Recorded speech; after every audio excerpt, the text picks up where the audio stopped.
안녕하세요. 한국항공대학교에서 세계사 탐구를 가르치고 있는 조청현입니다. 오늘은 제14강으로 사실상 종강이 되겠네요. 다음 주에 여러분들과 같이 한번 만나서 시험을 봤으면 좋겠네요. 3단계로 올라서지 않는다는 전제하에서 제 희망을 말씀드렸습니다. 시험과 관련해서는 끝나면서 보다 더 자세히 말씀드리도록 하죠. 자, 오늘의 주제는 민족주의와 죄송합니다. 산업혁명입니다. 자, 이 사진은요, 프랑크푸르트 국민의회의 모습입니다. 이제 통일을 향해서 이탈리아가 관세 동맹을 맺고 이제 대독일주의냐 소독일주의냐를 두고 논쟁을 벌였던 바로 그 회의죠. 자, 이 옆에 사진은요, 이 아동노동의 현실을 담고 있는 사진입니다. 직조 공장에서 아이들이 정말 코 흘리게 아이들이 일을 하고 있죠. 얘네들이 코 흘리기라면 그냥 또 그보다 더 어린 3, 4살 먹은 아이들은 이 밑에 기계 밑으로 기어 들어가서 털이라든지 떨어져 있던 실을 줍는 그리고 그것을 어른들에게 갖다 주는 일을 하는 그 애기들도 있었습니다. 이 당시에는 전 가족이 모두 공장에 출근해서 같이 일을 하고 같이 노동을 했다고 볼 수가 있죠. 이 당시는 16시간 노동이었어요. 16시간 동안 어떻게 일을 하죠?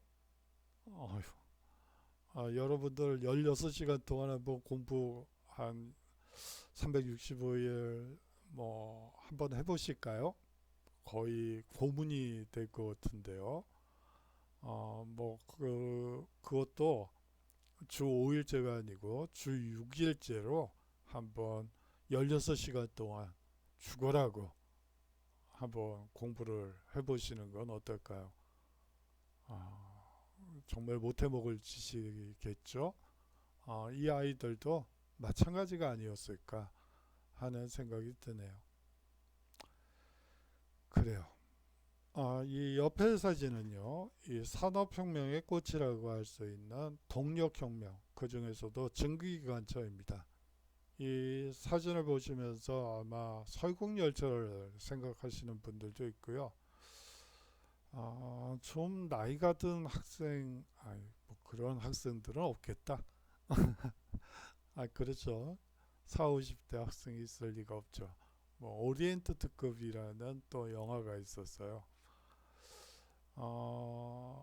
기차 안에서 수사를 하는 그런 이 영화인데 상당히 재밌게 봤던 기억이 나요. 설국열차도 재밌긴 했지만 저는 이상하게 효과가 많이 들어간 그런 영화들은 별로 좋지가 않더라고요. 생각할 것도 없고 그냥 그냥 끝나면 그대로 잊어버리더라고요. 뭘 봤는지도 잘 모르겠고 그냥 정신없이 그러다 보면 이제 자게 되죠. 아, 제가 지금 또 엉뚱한 소리 하느라고 수업 시간을 까먹고 있네요. 예, 오리엔트 특급이라는 영화도 재미가 있으니까 한번 보실 분들은 봐보세요. 유튜브에도 떠돌더라고요. 자, 이 옆에 사진은 이제 구두 공장입니다. 이 선대제를 가장 잘 보여주는 사진이어서 가지고 왔었어요. 이 공장에서 한 사람이 자신이 맡은 일만 합니다. 다른 일은 할 필요가 없어요. 꿰매는 일을 하는 사람은 꿰매는 일만,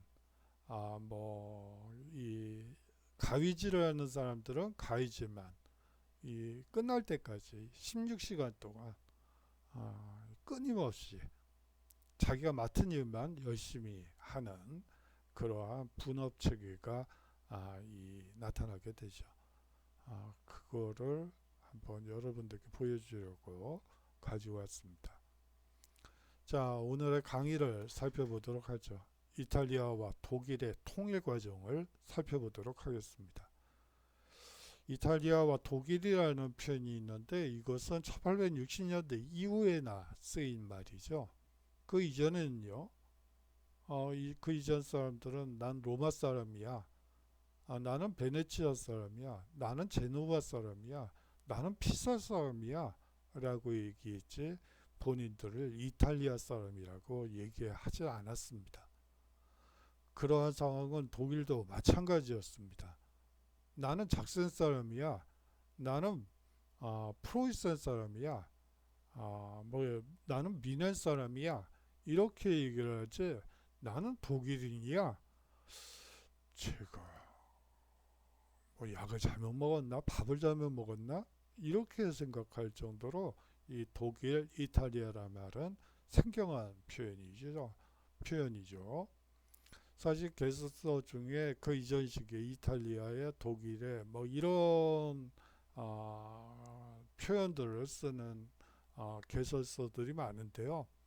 그거는 사실상 지금을 기준으로 해서 보면 맞는 표현이긴 하지만 그 당시를 기준으로 한다면 그거는 역사를 왜곡시키는 그런 거라고 볼 수가 있습니다.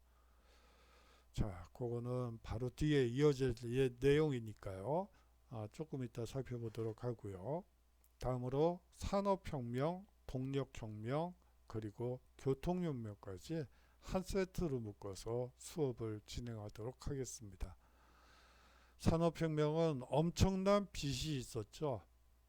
하지만 그것과 똑같은 크기의 그림자도 있었습니다.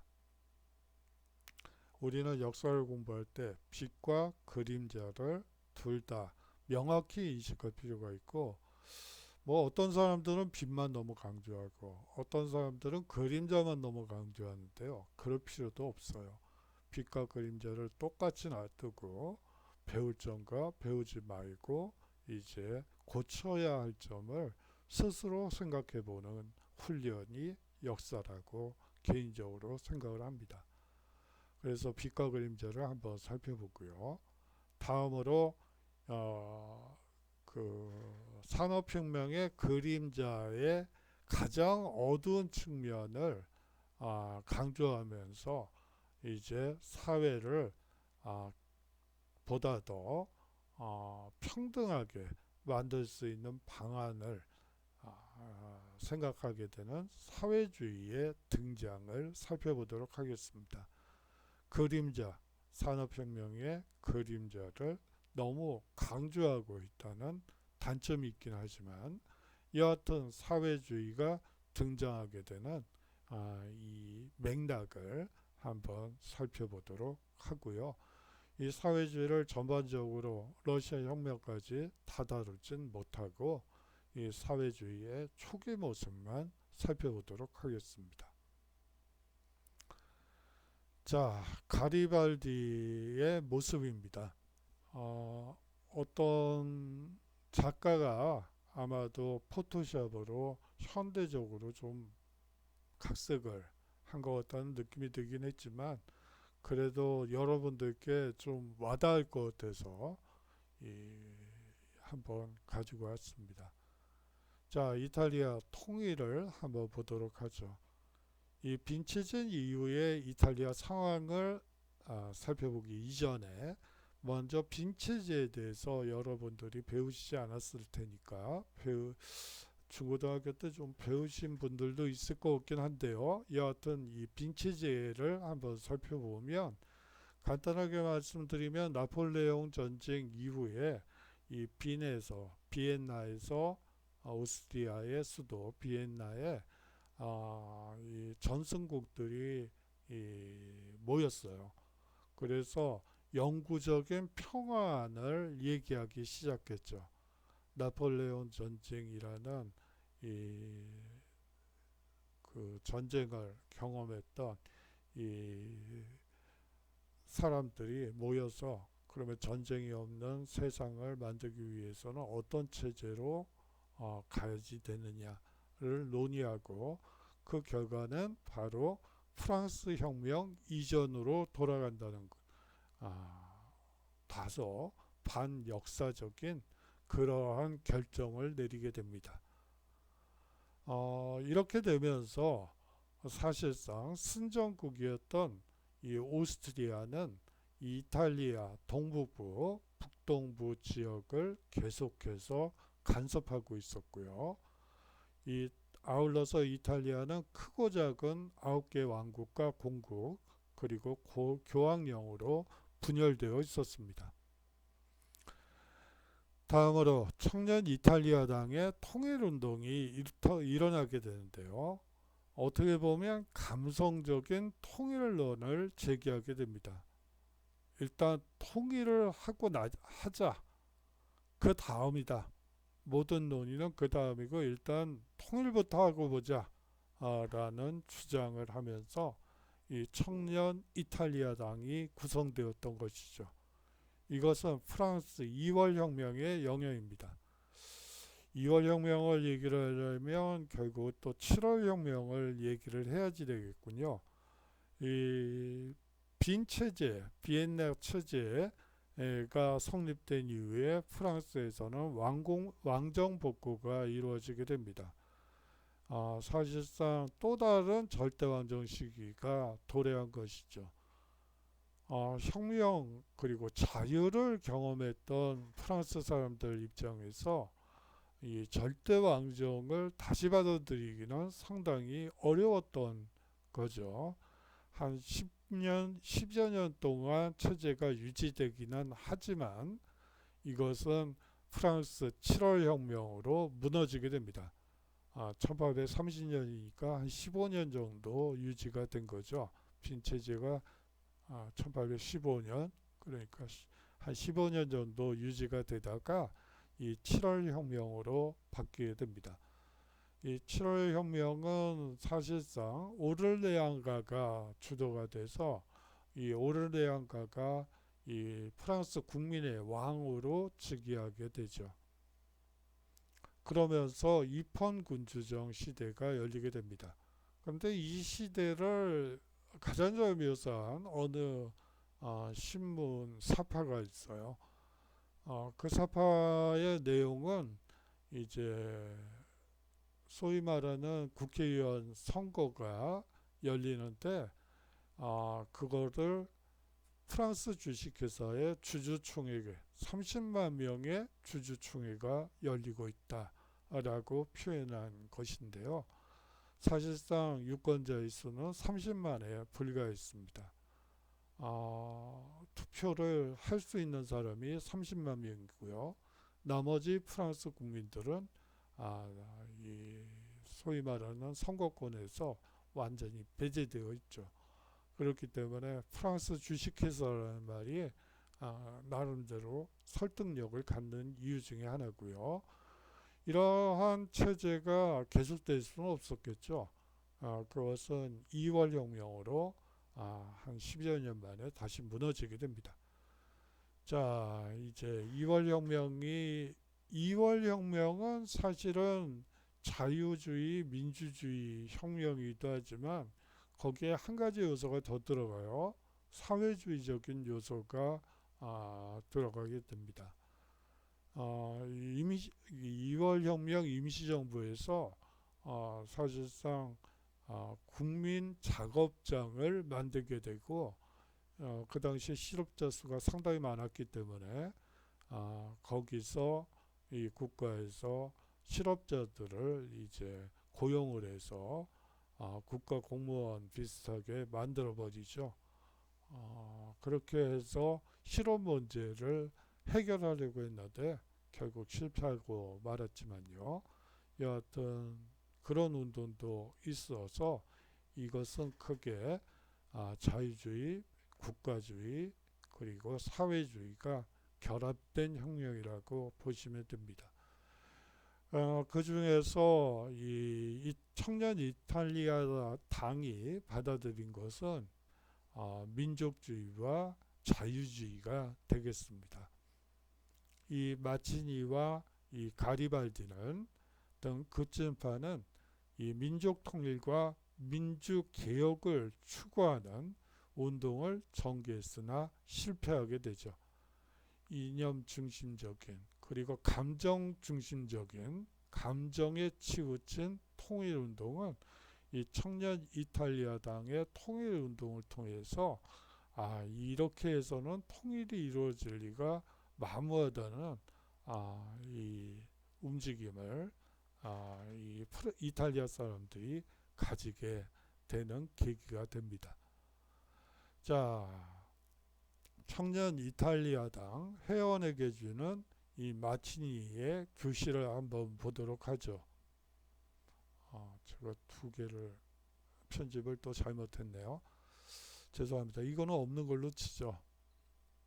제 멋대로요. 제가 무슨 교시를 내릴 입장은 아니고요. 여하튼 죄송합니다.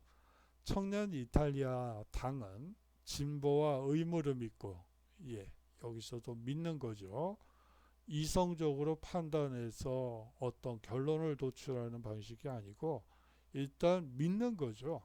믿고 이탈리아가 하나의 국민이 될 것이라는 확신, 즉 믿음을 가진 이탈리아인의 형제적 결합체가 바로 청년 이탈리아당입니다.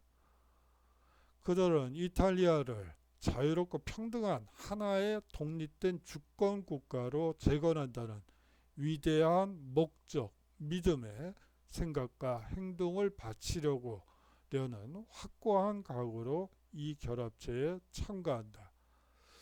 거의 종교단체 비슷한 그런 느낌도 들고요. 숭고한 목적을 위해서 모인 단체로도 보이네요. 청년 이탈리아당은 공화제를 지지한다. 왜냐하면 공화정만이 이러한 미래를 확보할 수 있는 유일한 정부 형태이기 때문이다 라고 마치니는 얘기를 합니다. 자, 이탈리아 통일을 살펴보도록 하겠습니다. 이번은 이 카보우르 제상, 즉 후작의 모습입니다. 샤르데냐 왕국 중심의 통일운동이 전개되게 됩니다. 제상 카보우르는요, 치밀한 외교정책과 과감한 내정개혁으로 국력을 강화한 뒤 통일전쟁을 시작하게 되죠. 이 사르데냐 왕국은 오스트리아와의 전쟁에서 승리하게 되고요. 이에 따라 이탈리아 중북부 지방을 통합하게 됩니다. 그래요. 바로 이 마키아벨리가 군주론에서 얘기한 것처럼 이 통일 제가 르네상스 때 말씀드렸던 바와 마찬가지로 이 마키아벨리는 통일만 이룰 수 있다는 전제하에서 군주는 용렬해도 되고 여우 같은 면도 있어야 되고 호랑이처럼 잡아먹을 때는 확실히 잡아먹는 그러한 방식이 필요하다고 얘기했던 것이죠. 그러한 마키아벨리가 꿈꾸었던 인물이 바로 이 제상 카보우르가 아니었나 하는 생각도 듭니다. 자, 여하튼 이 통일전쟁에서 통일을 반대하는 이 세력이었던 오스트리아와의 전쟁에서 승리함으로써 이탈리아 중북부 지방을 통합하게 되죠. 여기서 우리나라의 통일을 막는 세력들이 누굴까 한번 생각을 해보셔야 되겠죠. 사실상 그들과 전쟁을 해서 기선을 제압하지 않는 이상 통일은 요원하다고 보시는 편이 현실적일 것 같아요. 통일을 바라지 않는 나라는 뭐 중국도 있겠고요, 러시아도 있겠고, 일본도 있겠고, 뭐 한 세 나라로 종합이 되네요. 아니 뭐 여기서 더 나가면 좀 또 얘기가 이상해질 것 같아서 뭐 그래요. 전쟁에서 승리함으로써 사실상 이 이탈리아 중부부 지방을 통합하게 됩니다. 그리고 나서 이탈리아 왕국이 성립하게 되죠. 그것은 1861년입니다. 이 가리발디가 앞서 청년 이탈리아당의 을 이끌었던 가리발디가 이제 생각을 바꾸게 돼요. 이제 이게 감정만 가지고 같은 민족이야, 같은 국가 국민이야, 이런 것 가지고는 통일을 이루기가 어렵다는 사실을 깨닫고 가리발디가 의용대를 이끌고 시칠리아와 나폴리를 점령하게 됩니다. 그것이 1860년의 일이었고요. 그런데 이 시칠리아와 나폴리를 점령한 후에 샤르데냐 왕에게 헌납하게 되죠. 그럼으로써 이탈리아 왕국이 성립이 되고요. 사실상 이탈리아 왕국이 성립이 되게 됩니다. 통일의 완성은 전쟁을 통해서 완결되게 됩니다. 프로이센, 오스트리아가 전쟁에 참가하여 베네치아를 병합하게 되죠. 이 프로이센, 프랑스 전쟁을 틈타 로마 교황령을 병합하게 됩니다. 아울러서 로마로 천도하여 통일을 완성하게 되죠. 즉 다른 열강들이 전쟁을 일으키고 싸우고 있는 틈을 이용해서 하나하나 점령에 들어가서 결국은 이 통일 이탈리아를 완성해낸 거죠.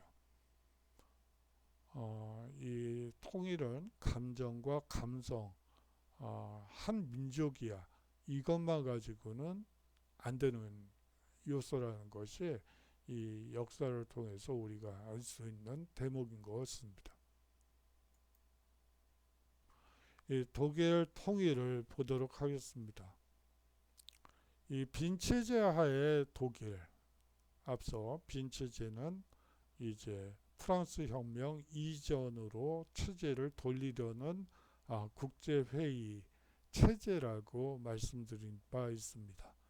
이렇게 되면서 독일은요 35개의 군주국과 4개의 자유도시로 분열되게 되었습니다. 이러한 와중에 프로이센과 오스트리아의 경쟁이 있었고요. 이 프랑스는 계속해서 독일 통일을 견제하고 있었습니다. 자, 독일이 통일을 이루어 나가는 과정을 살펴보도록 하죠. 먼저 1834년에 관세 동맹이 결성되게 됩니다. 프로이센이 주도하여 이 독일의 경제적 통일을 달성했던 것이죠. 이 관세 동맹은 사실상 프랑스 혁명의 결과 만들어졌던 지방 간의 무관세 이 법을 보면서 거기에 영향으로 만들어진 것이 사실상 독일의 관세 동맹이라고 보시면 됩니다. 이렇게 되면서 단일 경제 체제를 구축하게 된 것이죠. 물론 이 관세 동맹이 맺어졌다고는 하지만 이 관세 동맹에 참여하지 않은 독일 영방 국가들도 있었고요. 그리고 나중에 또 탈퇴하는 국가들도 있었어요. 그렇기 때문에 완전한 형태의 하나의 이 단일 경제 체제를 완성하지는 못했지만 여하튼 관세 동맹을 통해서 이제 한 국가의 모습이 그림이 그려졌다는 것이 중요한 측면이 되겠죠. 그 다음으로 열린 것이 바로 이 프랑크푸르트 국민의회가 1848년에 개최되게 됩니다. 이것 역시 2월 혁명의 영향이었죠. 이 프랑크푸르트 국민의회의 경우 자유주의자들이 통일 방안을 논의하게 됩니다. 이 대독일적 통일 방안과 소독일적 통일 방안이 대립하여 결국 실패 결렬되게 되죠. 이 대독일적 통일 방안은 사실상 오스트리아도 포함하는 대독일 통일을 구성한 것이고요. 이 소독일적 통일 방안은 오스트리아를 배제한 채 프로이센을 중심으로 이 한 통일을 이제 소독일적 통일 방안이라고 볼 수가 있는데, 이 어느 쪽을 할 것이냐를 두고 회의가 난항을 겪다가 결국 결렬되어 실패하게 됩니다. 다시 말하면 자유주의자들의 이상만 가지고는 현실적으로 통일을 이루기가 어려웠던 현실을 적나라하게 보여주었던 것이죠.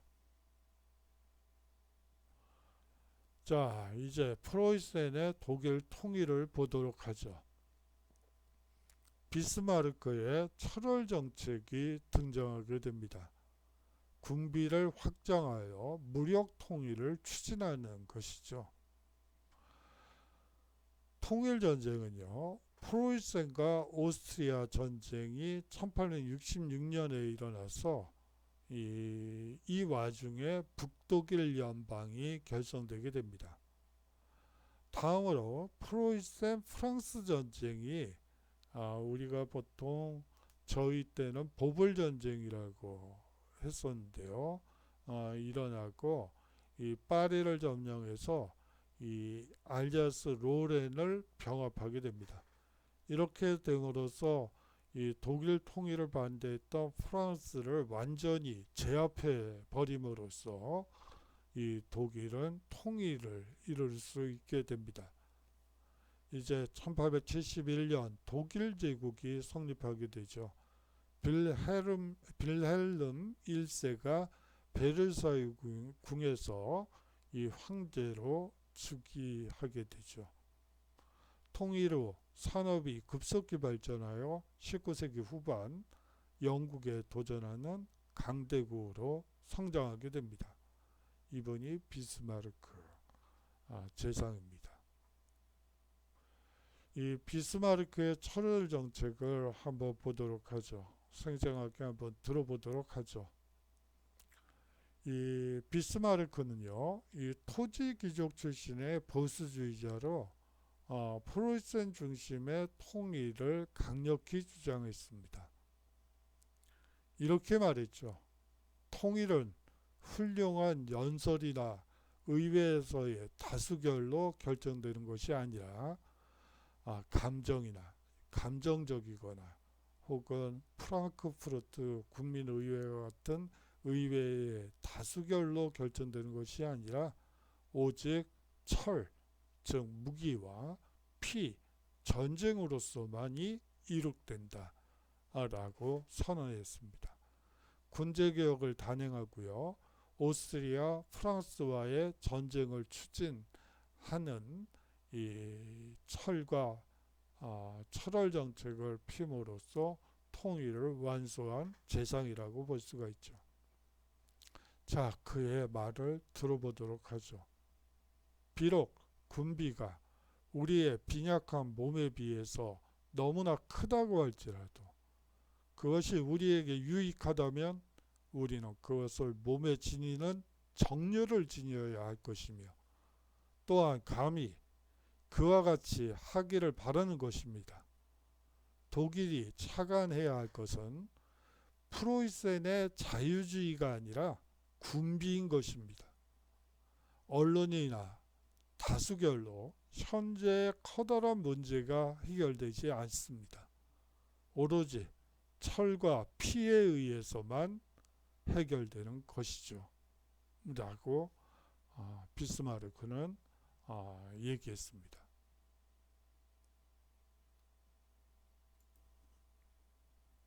자, 이제 죄송합니다. 여기서부터죠. 자본주의의 발전을 살펴보도록 하죠. 이 초기 자본주의의 발달을 먼저 보도록 하죠. 이 신항로 개척 이후에 유럽 경제는 비약적으로 발전해서 앞서 얘기한 바대로 산업혁명을 경험한 바가 있습니다. 이 자본을 축적한 상인들이 길드의 제약을 피해 농촌으로 진출하게 되죠. 자, 이제 모직물을 수출을 해서 이제 차와 비단, 도자기 등을 수입하는 체제가 됐는데 결국은 모직물을 대량으로 만들어야지 된다는 문제가 생기게 되죠. 그런데 길들은 생산량과 생산 기술을 통제한다고 앞서 배운 바가 있습니다. 길드는 작업 방식, 뭐 예를 들어 기술 혁신을 이루고 싶어도 그거는 길드 조합의 구성원들 전체의 동의가 필요한 것이죠. 그러한 동의가 없으면 그것이 아무리 좋은 기술이라고 해도 사장될 수밖에 없었어요. 그렇기 때문에 사실상 이 소위 말해서 대량 생산을 해야지 되는 상인들 입장에서는 길드에다 물건을 맡겨놓고 생산하라고 시켜봤자 뭐 하루에 만들 수 있는 거는 숫자로 몇 개 안 되고 그러다 보니까 그거를 그 팔리는 양을 소위 말해서 맞출 수가 없었죠. 그렇기 때문에 상인들이 이제 이 길드에서 벗어나서 지방의 농촌으로 내려가서 소위 말하는 우리나라 70년대에 많았던 봉제업 같은 거, 우리나라가 이 세계 인형 생산량 1위였던 적도 있었어요. 그 70년대라고 보시면 되는데 이 봉제업이 많았는데 이게 여기서 말하는 이 선대제 방식이었어요. 이제 이 자본가들이 이제 모든 재료들을 다 구비해 준 다음에 소위 말하는 미신기까지 갖다 주고 이제 생산을 시키는 거죠. 어떤 집에는 이제 인형의 눈 알만, 그리고 어떤 데서는 의복만, 뭐 이런 식으로 생산을 해서 이제 소위 말하는 대량 생산을 했다고 보시면 되고요. 이렇게 되면서 선대제와 매니팩처는 공장제 수공업을 얘기하는데 이 선대제는 각 집마다 맡은 역할을 달리 했기 때문에 한쪽에서 불량품이 나오면 그건 전량 폐기될 수밖에 없는 구조죠. 거기에 비해서 이 선대지라는 것은 공장제 수공업이에요. 한 장소에 이 사람들을 모아놓고 이 사람은 눈알만, 이 사람은 귀만, 이 사람은 뭐 코만 뭐 계속 붙이는 거죠. 꿰매거나 그러한 작업을 일괄적으로 한 장소에서 하는 것을 매뉴팩처라고 여러분들이 생각하시면 됩니다. 이 선대제와 매뉴팩처를 이용해서 사실상 대량 생산이 길드에서는 하루에 만들 수 있는 물건의 개수가 정해져 있죠. 심지어는 한 달에 하나만 만들 수 있는 경우도 있었어요. 그렇기 때문에 그렇게 속도가 느려가지고는 이 해외 시장에 내다 팔 물건이 부족했기 때문에 결국 선대제와 매니팩처를 이용하여 이제 고도 성장을 경험하게 됩니다.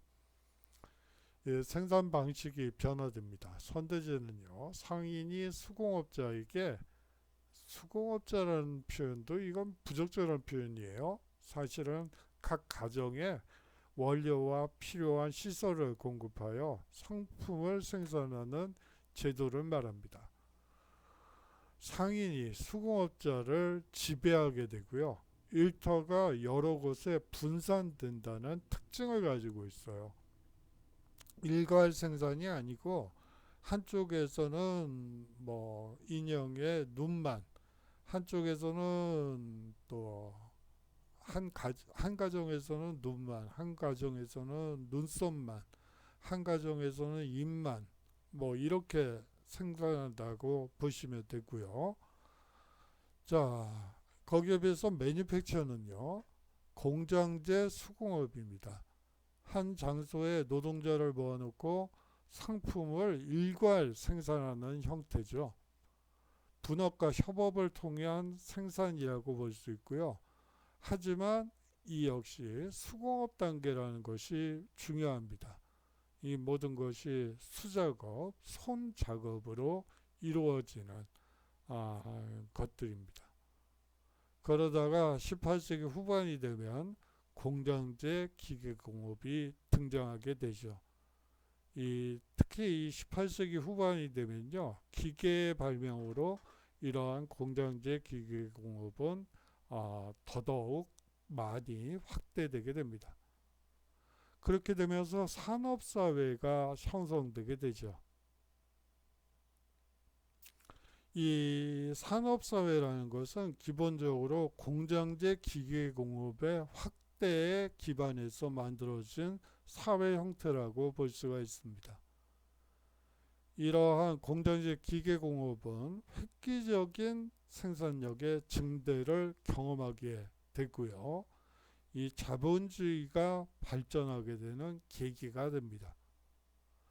그뿐만이 아니고 도시 중심의 산업사회로 전환되게 되죠. 이제 도시로 소위 말하는 인농현상이 나타나게 됩니다. 그래요. 제가 어렸을 때 지방에서 온 친구들이 많았죠. 뭐 저도 지방 출신이긴 하지만 저는 서울이고요. 태어난 곳은 저는 서울에 있고 아버지가 이제 고등학교 때 올라오셨다고 그랬죠. 뭐 그렇게 되고요. 뭐 그런 거죠.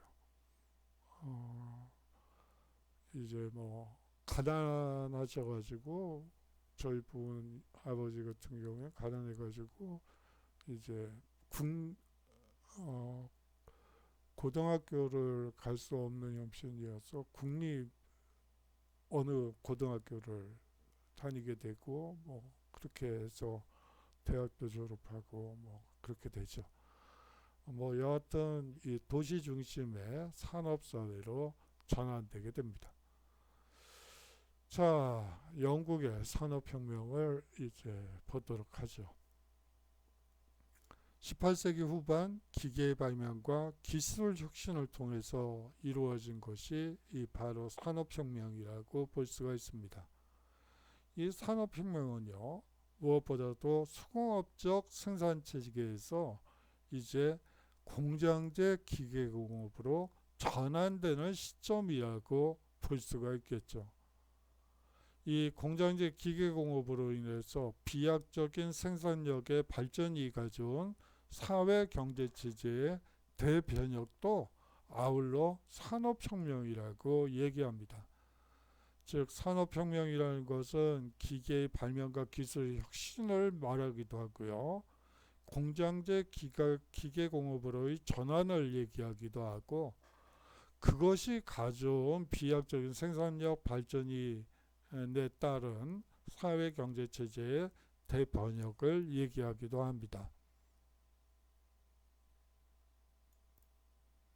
자, 산업혁명이 영국에서 시작된 배경을 살펴보도록 하죠.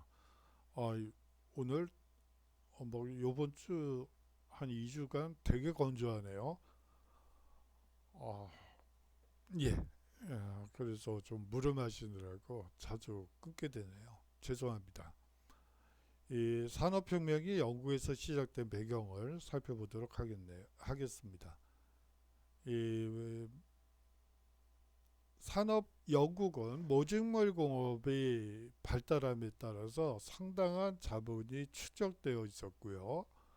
이 명일혁명 이후에 정치 안정이 계속되면서 이 자유로운 경제활동이 가능했다는 점도 또 다른 배경 중에 하나입니다. 아울러서 인구 증가와 식민지 쟁탈전에서의 승리로 국내 시장과 해외 시장이 크게 확대됐다는 점도 중요한 점입니다.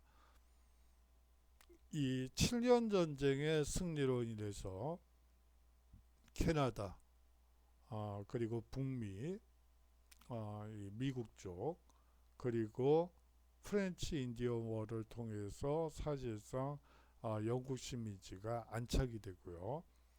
아울러서 플라시 전투를 통해서 인도 식민지가 완전히 이 영국 것이 됩니다. 이렇게 되면서 사실상 국내 시장뿐만이 아니라 해외 시장도 크게 확대되게 되죠. 그뿐만이 아니라 2차 인클로저 운동이 18세기에 일어나면서 풍부한 노동력이 확보되게 됩니다. 자, 말은 쉽죠. 2차 인클로저 운동이 18세기에 일어나서 풍부한 노동력이 확보되었다. 이것이 뭘 의미하는 걸까요? 농사 잘 짓던 사람들이 이제 인클로저 운동이 일어나자 농촌 땅에서 쫓겨난 거예요. 쉽게 얘기하면. 그렇게 되면서 이들이 농사를 지을 수 없게 되니까 어디로 가게 되죠? 도시로 흘러 들어가게 되고, 그들은 사실상 풍부한 노동력을 이 자본가들이 확보하게 됐다고 하지만, 사실상 땅에서 쫓겨난 그 농민들의 입장에서 본다면 글쎄요, 이게 이렇게만 얘기될 부분은 아닌 걸로 보여요. 그렇지만 여하튼 2차 인클로저 운동은 풍부한 노동력 확보에 많은 기여를 했다는 점은 분명해 보입니다. 아울러서 철과 석탄 등 풍부한 지하자원이 영국에 있었죠. 물론 지금은 아니지만 여하튼 이 당시에 영국에는 풍부한 철광산과 석탄광산을 가지고 있었습니다. 자, 산업혁명의 진행을 보도록 하겠습니다. 기계의 발명과 공장제가 확산되게 되죠. 먼저 면방직 공업의 기계화에서 이 시작이 된다고 볼 수가 있습니다. 배경은요, 면직물 수요의 증가에 있었죠. 면방직 기계의 발명은 제니 방적기라든지 수력 방적기 등 여러 유형의 방적기 등이 경쟁적으로 많이 나타나게 됩니다. 그렇게 되면서 공장제 기계공업이 확산되게 되죠. 이 공장제 기계공업의 특징 중에 하나는요, 사실상 노동과정을 중앙에서 통제한다는 점이에요. 자, 작업반장이라는 표현을 요새 여러분들이 좀 이해하시기는 어려울 것 같고, 소위 말해서 공장에서 2분 정도가 작업반장이 되겠죠. 이제 돌아다니면서 야, 너 왜 일 안 하고, 너 그러다가 손 잘린다, 뭐 이렇게 경고도 주고, 야, 너 거기서 졸면 어떡해, 사고 난다, 뭐 그렇게 지시도 하고요. 계속 조는 경우에는 가서 때리기도 하고 정신 차리고요. 뭐 그런 역할을 맡는 사람들이 있죠. 사실상 중앙에서 통제가 가능한 시스템이 구축됐다고 볼 수가 있습니다. 그렇게 되면서 생산성이 증대되고요. 대량 생산이 가능해지게 됩니다. 이렇게 되면서 동력혁명과 교통혁명이 일어나게 되죠. 동력혁명은요, 1780년대 제임스 와트가 개량한 증기기관이 새로운 동력으로 사용되면서 사실상 동력혁명이 나타나게 됩니다. 면직물 공업에서 시작된 이 기계공업은요, 제철, 석탄, 기계공업 등의 동력으로 이용되었습니다. 이 증기기관이요. 이 공업의 비약적 발전이 가능해진 것이죠. 아울러서 교통혁명이 일어나게 됩니다. 증기기관차가 스티븐슨에 의해서 만들어지고요. 폴톤이 증기선을 발명하게 되면서 이 유럽에서는 철도와 운하건설이 대폭적으로 대략 엄청나게 증가하게 됩니다. 이러한 교통혁명은요, 원료와 상품의 수송을 쉽게 하여 식장을 확대시키는 등 세계교역에 크게 공헌하게 되죠. 이제 이전 시기에는 강과 하천과 바다를 잇는 사실상 수로교통이 일반적이었다면 이제 대륙과 대륙을 연결하는 증기기관차의 시대로 바뀌었다는 점을 말씀드리고 싶어요. 이 증기기관이 개발되면서 사실상 이 육로 운송이 폭넓게 확대된 것이라고 볼 수가 있겠죠. 아울러서 통신혁명도 일어나게 됩니다. 전신 및 전화가 발명되는데요. 유선 전신이 발명이 되는데 이 모스를 통해서였습니다. 이 벨은요, 전화기를 발명하고요. 마르코니는 무선 전신을 발명하게 됩니다. 이 산업혁명은 이제 영국의 전유물만은 아니게 되었습니다. 19세기 전반에 이르면 벨기에에서는 광업 중심으로, 프랑스에서는 광업과 금은 세공업 중심으로 발전하게 됩니다.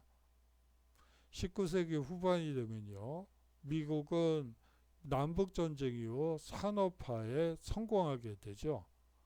독일도 통일 이후 정부 주도로 급속한 산업화가 추진되고 중공업 중공업을 집중 육성하게 됩니다. 19세기 말이 되면요, 러시아는 시베리아 횡단철도를 부설하고요, 일본은 메이지 유신 후 산업화를 추진하게 됩니다. 여기서 이제 후발로 이제 들어온 독일과 일본의 경우는요, 소위 말하는 산업 스파이를 대폭 육성해서 이 프랑스, 영국, 벨기에에 이제 파견을 해서 기계 도면을 배운다든지 여러 이 활동을 통해서 이 늦은 발전을 보완하려고 시도하게 되죠.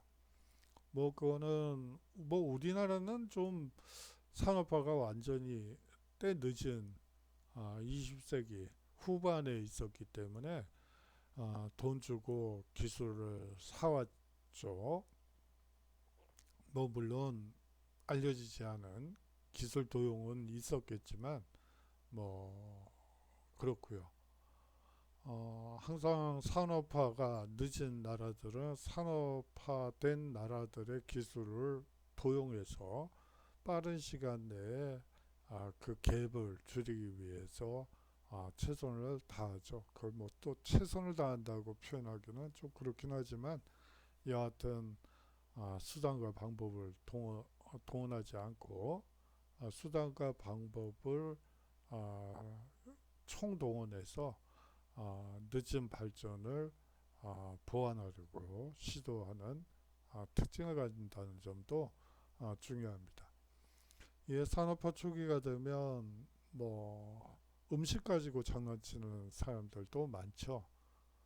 가짜 우유, 저희가 어렸을 때 가짜 우유, 가짜들이 많았어요. 그랬는데 지금은 그런 것이 없죠. 그거는 이제 어렸을 때는, 제가 어렸을 때만 해도 배고프 수출하면 난리가 나던 국가 축제 분위기가 되는 그런 시대였으니까 당연히 그렇겠지만 여하튼 이 산업혁명 초기에 여러 문제점들은 이 독일과 일본도 이 산업화하는 과정에서 우리나라와 거의 유사한 그런 진통을 겪으며 발전했다고 볼 수가 있습니다. 이제 산업혁명 이후 사회는 변화되게 됩니다. 거의 그 아동들로만 이루어진 공장이라고 보시면 되고요. 이거는 약간 좀 포토샵에 심을 빌은 것 같긴 한데, 여하튼 그 아동들이 일하는 모습을 잘 보여주고 있어서 가지고 왔습니다. 급속한 도시화가 이루어지게 되죠. 이 신흥공업 도시가 발달하고요, 성장하게 됩니다. 이 도시의 규모, 수가 증가하고요, 도시 인구가 급격히 증가하면서 도시 문제가 발생하게 되죠. 그래요. 이제 도시 문제가 발생하게 되고요. 이 당시까지만 해도 상하수도 시설이 발달되어 있지 않았기 때문에 수인성 전염병들이 아주 많았어요. 막 몇만 명씩 죽어나가는 그런 전염병들이 뭐 한 몇 개월 사이에, 한 달 사이에 뭐 전염병이란 게 그냥 휙 돌고 끝나는 거니까 뭐 한 달 만에 몇만 명이 죽죠. 이 사실 전염병과 관련해서 이제 19세기를 연구하는 분들이 이제 콜레라, 당시 콜레라가 가장 큰 사망 원인 중에 하나였으니까요. 를 가지고 연구한 바에 의하면 이것을 뭐 그 당시에 이게 뭐 노동자들이 많이 모여 사는 지역에서 확산됐다. 그래요. 뭐 노동자들이 많은 지역에서 확산될 수밖에 없죠. 어차피 이 열악한 주거 환경 속에서 어차피 상하수도 시설이 제대로 갖춰지지 않은 곳에서 생활하다 보니까 늘어날 수밖에 없는데, 그 당시 언론들은 이제 이 가난한 사람들만 이제 전염병에 걸리는 것처럼 뭐 그렇게 얘기를 한다거나 뭐 여러 가지 사회 문제가 되는 현상이 있었습니다. 그리고 이 농촌에서 도시로 올라오는 사람들의 숫자가 대거 증가하게 되죠. 뭐 우리나라에서도 6, 70년대에 경험했던 그러한 이 농촌을 버리고 도시로 향하는 젊은이들의 숫자가 이 시기에 증가하게 되면서 사실상 도시 규모에 비해서 너무 많은 인원들이 모이다 보니까 여러 문제가 발생했다고 볼 수가 있겠죠. 아울러서 자본가 계급과 노동자 계급이 형성되게 됩니다. 이 자본가 계급은 생산수단과 자본을 소유하고 부를 독점했다고 볼 수가 있습니다. 이 노동자 계급은요, 자본가에게 노동을 팔고요, 임금을 받아 생활을 하는데 극도의 가난과 비참한 노동 현실이 기다리고 있었죠. 16시간 노동제였어요. 1830년대까지는 16시간 노동제였고요. 1848년 돼서 12시간 노동제로 바뀌게 됩니다. 그 마르크스라는 분이, 자본론을 쓴 마르크스가 이런 얘기를 해요.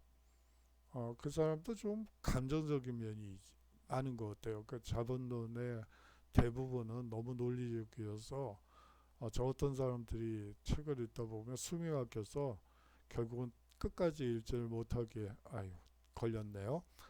죄송합니다. 여하튼 끝까지 읽지 못하는 그런 불상사들이 생기게 되는데, 그런데 끝까지 있게 되는 이유 중에 하나는 간신이라도 있게 되는 이유는 그 각주들이 재밌는 게 많아요. 이 본문에는 정말 숨이 막혀서 아 있다 보면 이거 뭐 언제 다 읽고 이거 뭐 언제 다 이해하고 이건 뭐 어떻게 뭐 남들은 읽었다 그러는데 뭐 나만 안 읽을 수도 없고 뭐 이러다가 이거 뭐 이렇게 되는데 그럴 때 주를 읽어보면 아주 재밌는 표현들이 많아요. 특히 제가 재밌게 읽었던 부분은 이 12시간 노동제에 대한 마르크스의 생각이었어요. 뭐라고 얘기를 하냐면 인간의 법은 지켜지고 있는데 그렇다고 그래서 인륜이 지켜지고 있는지는 상당히 의심스럽다고요. 왜냐하면 1830년대가 되면 이제 소위 말하는 전구가 만들어지는 시기예요. 그러면서 이전에는 16시간 노동제였던 이유는 16시간 동안만 일하고 불 끄고 이제 공장은 16시간만 돌리게 되죠. 그런데 12시간 노동제가 이루어지면서 이교대로 이 작업을 돌리게 되죠. 소위 말하는 공장은 24시간 풀가동이 되는 거예요. 그러면서 인간의 법도가 지켜지고 있느냐라고 하면서 내가 말했던 12시간 노동제는 이건 아니었는데 하는 그런 뒤에 느낌을 보면서 이 사람도 상당히 감정적인 면이 있네 하는 그런 느낌도 받았어요. 그래요. 12시간, 16시간 동안 여러분들이 한번 16시간 동안 꾸준히 공부를 한다면 성과가 있을까요? 글쎄요. 그것도 뭐 그래요. 여하튼 이 참으로 극도의 가난과 비참한 노동 현실이 기다리고 있었죠. 그뿐만이 아닙니다. 이 노동 문제가 사회 문제로 등장하게 되죠. 저임금, 장시간 노동, 그리고 부녀자 및 미성년자의 노동 등이 사회 문제가 됩니다. 저임금이죠. 이 아동노동과 부녀자 노동이 이 시기에 확대가 되는데요. 이 여성임금은 이 남성임금의 2분의 1이었어요. 그러면 아동노동은요? 아동노동은 성인노동의 4분의 1에 지나지 않아요. 그러니까 다시 말하면 여성, 부인 노동의 2분의 1이라고 볼 수가 있어요. 그렇기 때문에 이제 가장이 이제 죽거나 여기에 뭐 손가락이 절단이 된다거나 뭐 이런 사고가 일어나는 경우 전 집안 식구가 노동을 해야지 남자 혼자 일하던 그 임금을 받을 수 있는 그런 상황으로 내몰리게 되죠. 그래요. 여하튼 이 당시에 저임금 장시간 노동은 부녀자 미성년자 노동은 그냥 엄청났다. 거의 일반화됐다. 라고 볼 수가 있고요. 특히 아동 노동이 줄어들게 되는 것은 1870년 이후에 이제 소위 말하는 국민교육이 일반화되면서 이제 초등학교가 일반화되면서 이제 자연스럽게 없어지는 그런 측면이 있는데 또 일부 연구에 의하면 소위 말하는 이 일당이 높아지면서 굳이 낮아지면서 굳이 아동 노동이나 부녀자 노동보다는 그냥 성인 노동을 더 선호하게 됐다. 뭐 그런 연구도 있고 요새는 여러 연구들이 막 혼합돼 있기 때문에 딱 잘라서 얘기하기는 어려울 것 같아요. 자, 그리고요. 그렇게 되면서 이제 근대적 노동운동과 사회주의 사상이 대두되게 됩니다. 이 노동 문제 해결을 위한 노력도 있는데요. 제일 먼저 나타났던 것이 기계 파괴 운동입니다. 이것을 러다이트 운동이라고 얘기를 하는데요. 사실상 노동 문제의 원인을 기계에서 찾은 것이죠. 저 기계만 없다면 이 저임금, 장시간 노동도 불필요하다.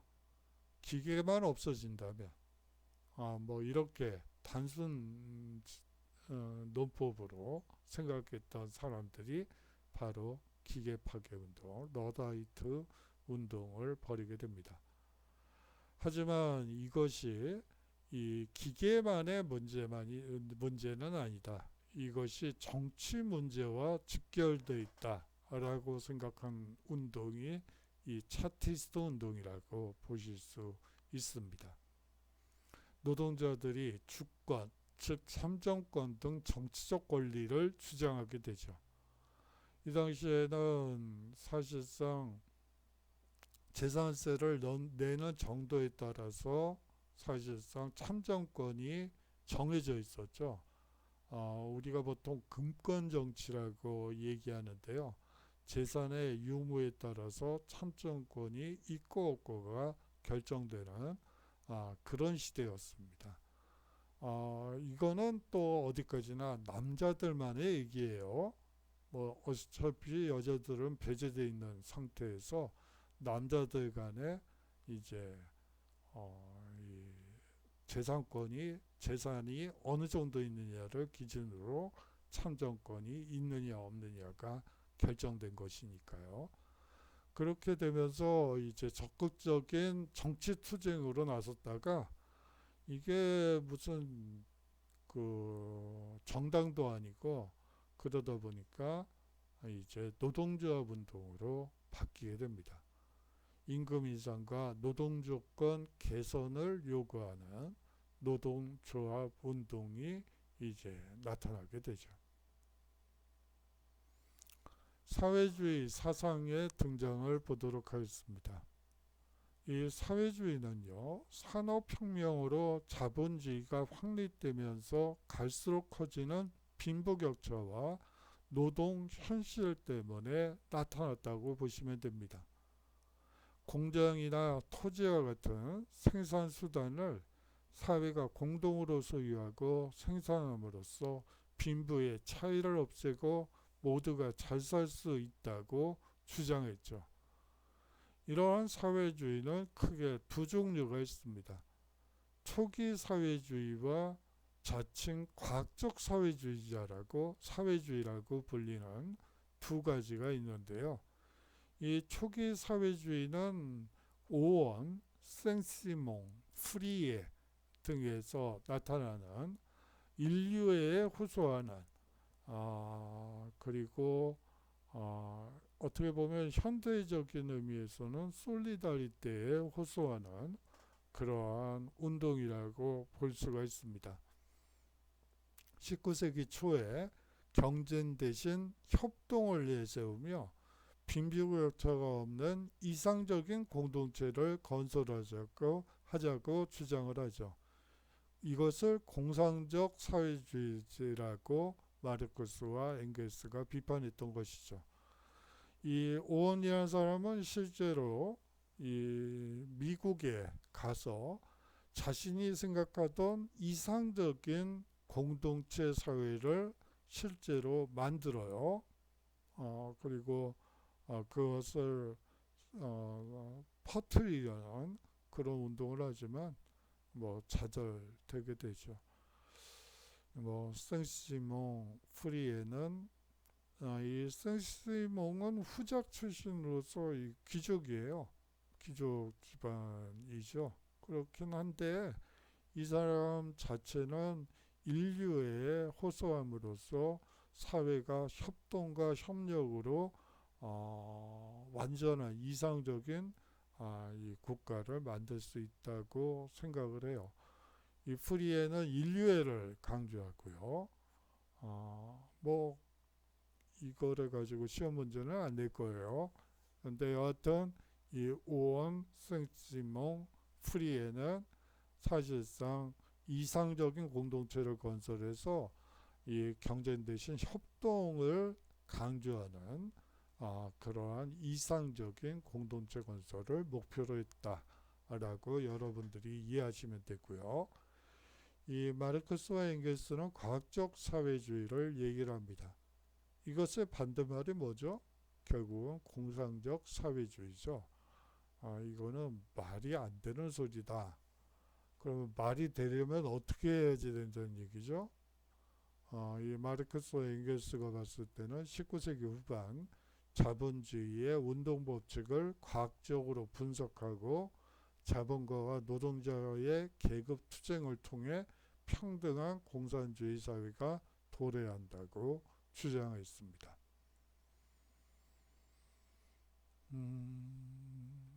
공상적 사회주의는 앞서 얘기한 바대로 오웬 생시몽 프리에가 대표적입니다. 이들은 계몽과 설득을 통해 이상적 사회주의 사회가 건설될 수 있다고 주장했습니다. 사람들을 설득하고 설득이 안 되면 이성에 호소해서라도 이상적인 사회를 만들 수 있다고 생각을 했어요. 예, 그래요. 싸움질하는 것보다 계몽과 설득을 하는 편이 나을 수도 있겠죠. 여하튼 과학적 사회주의는 어떤 건지 한번 살펴보도록 하죠. 추상적인 설득이 아니라 구체적인 것, 즉 과학적인 계급투쟁, 즉 혁명을 통한 사회의 변화를 주장했습니다. 혁명이요. 이들은 역사를 이 생산수단의 소유관계와 생산력에 의해 변화하는 계급투쟁의 역사로 보았죠. 마르크스는 이 자본론에서 자본주의 체제의 몰락은 역사적 필연이라는 경제학설을 주장하게 됩니다. 노동자 계급의 정권 획득과 국제적 단결에 의한 사회주의의 실현을 주장하게 되죠. 자, 마지막으로 노동자의 유래에 대해서 살펴보도록 하죠.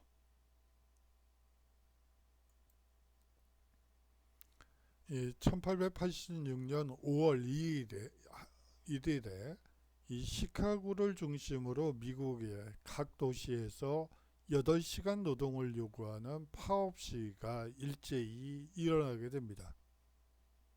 그래요. 이 8시간 노동제를 주장하면서 5월 1일 날 시위가 미국 전역에서 일어나게 됩니다.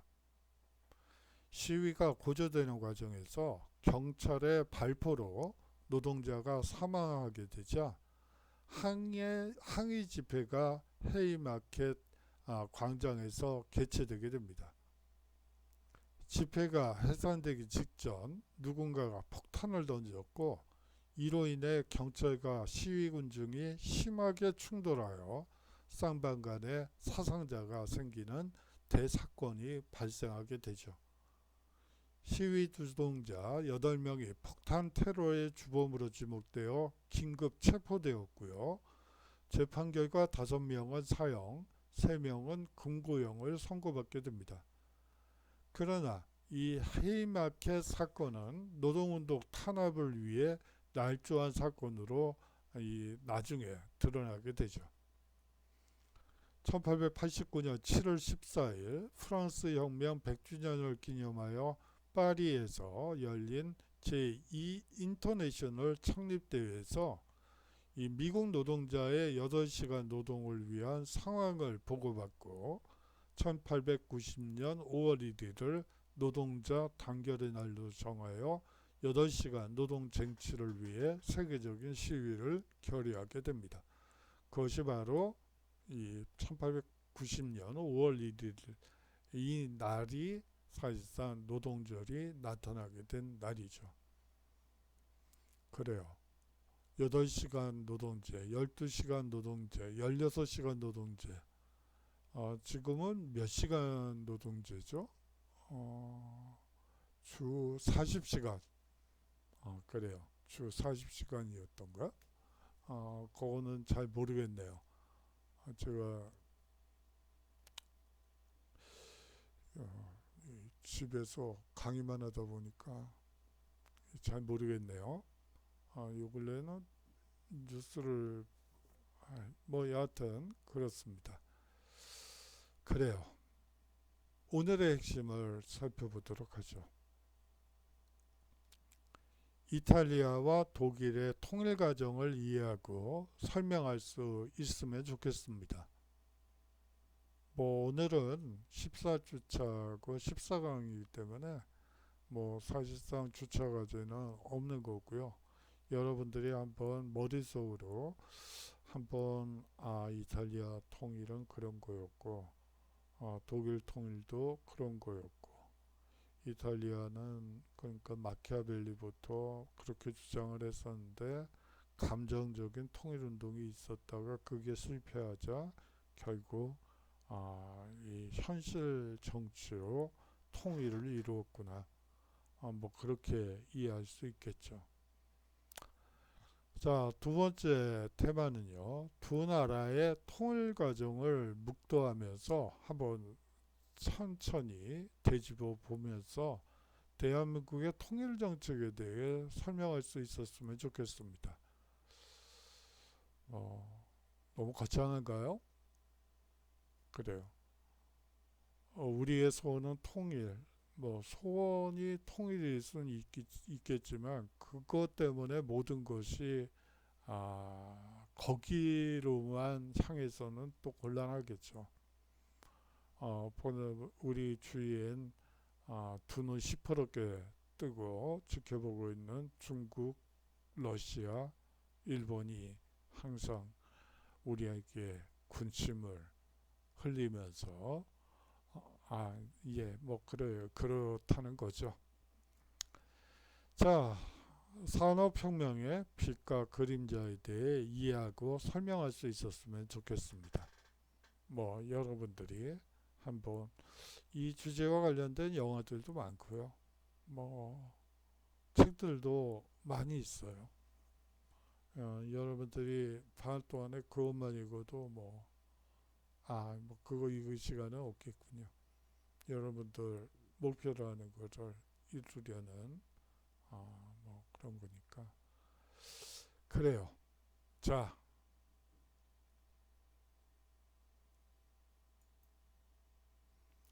앞서 강의에서 초반부에 말씀드렸다시피 학교에다가 연락을 해보니까 결국 2.5단계가 유지되면 학교에서 시험을 보는 거고요. 만약에 3단계로 올라서게 되면 뭐 무조건 학교에 집합해서 시험을 보는 일은 없도록 해야지 된다는 것이 학교의 입장이더군요. 근데 뭐 정부 발표를 보니까 뭐 3주간 2.5단계를 유지한다고 또 해놨으니까 뭐 그거를 또 뒤집기는 어려울 것 같고 뭐 2.5단계로 계속 갈 걸로 보여요. 그래서 시험은 학교에서 보는 걸로 하고요. 시험 범위는 오늘까지 배운 3강부터 3강부터죠. 지금까지 봤던 받았던 수업 내용을 토대로 해서 이 빈칸 채우기 문제 위주로 시험을 내도록 하겠어요. 이게 뭐 LMS 그 시험을 학교에서 보니까 별 문제는 없을 것 같긴 한데 만약에 사태에 대비해서 사실은 기말과제를 냈던 거예요. 그런데 어떻게 될지 지금 상당히 유전도이기 때문에 일단 좀 내는 게 내주시는 게 좋을 것 같아요. 그래야 이제 나중에 학교에서 시험을 보지 않고 뭐 그런 경우에 또 그게 문제가 발생하는 경우에 대비하기 위한 거니까 여하튼 과제는 반드시 제출해 주십사. 기말 레포트 과제는 반드시 제출해 주십사 부탁드리겠습니다. 자, 건강 관리 잘 하시고요. 다음 주에 건강한 모습으로 우리 만나서 인사 나누도록 하겠습니다. 시험이죠. 예, 시험장에서 인사드리도록 하겠습니다. 건강 잘 유지하시고요. 장시간 동안 수업 들어주시느라고 수고 많았습니다. 안녕히 계십시오.